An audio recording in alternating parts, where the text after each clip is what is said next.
Searching for a suspect they say triggered a series of events now that ended in the death of one of their K9 officers. Sheriff Leon Lott says the K9 and his partner were tracking a stolen vehicle early this morning on I-77 when the dog was hit by oncoming traffic. News 19's Shelley Garzone is at the Richland Sheriff's Department where the sheriff spoke just a short time ago. Shelley, what's he saying tonight? JR Darcy, we're still here outside the Sheriff's Department where you can see the flags have been lowered to half staff. Now that's in honor of K9 Wick, who, as you mentioned, was killed early this morning in the line of duty. Now, I visited the neighborhood earlier this afternoon and spoke with neighbors who say they heard the commotion and had things to share with me. These dogs are not just a dog. It's something very important to us, something that's very valuable. The work that they do can't be measured.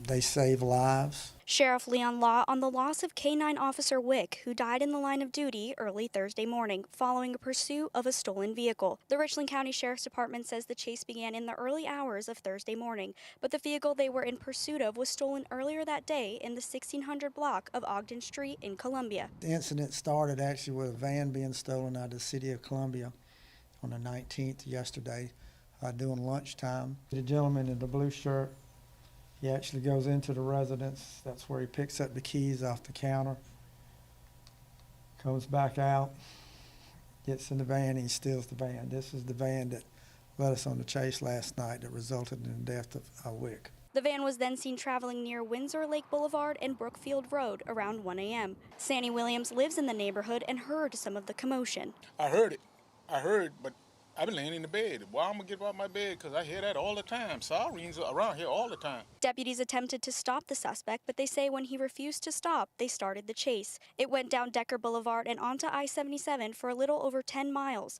Deputies were able to stop the vehicle using stop sticks. K9 Wick had his handler, got out to follow him, and that's when something went terribly wrong. These dogs are very strong. They have a very high drive. They pull hard, and as Wick jumped over that barrier and hit the ground, gave a hard pull, and the leash came apart. And Wick continued after the suspect, and when he entered the interstate, the traffic lane, he was hit by a car. He was killed instantly. The suspect escaped, but the Sheriff's Department says multiple agencies are working to find him. I can tell you right now, the community is up in arms about this, like they should be. I think the community understands what these dogs do for the community and how valuable they are for the safety of the people who live in Richland County. Lott said his officers did nothing wrong and the leash breaking was just a perfect storm that led to it breaking. Now he says he's focused on helping his department, including Wick's handler, heal. This is the third K9 that's been killed recently, and it impacts all of us that wear this uniform and carry a badge.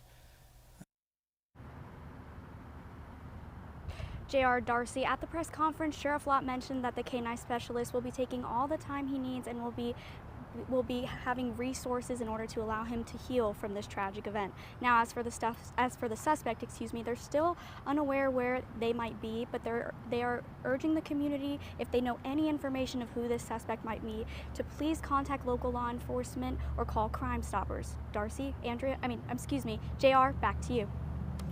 All right, Shelley, thank you so much. This is a loss that is being felt by the law enforcement community. They came out today in full force for a special tribute to the K9. A procession was held to take the animal's remains to a funeral home in West Columbia. Over 100 vehicles from multiple law enforcement agencies taking part in the event. The Sheriff's Department tonight telling us they have not yet announced plans for a memorial service. Tonight, Lexington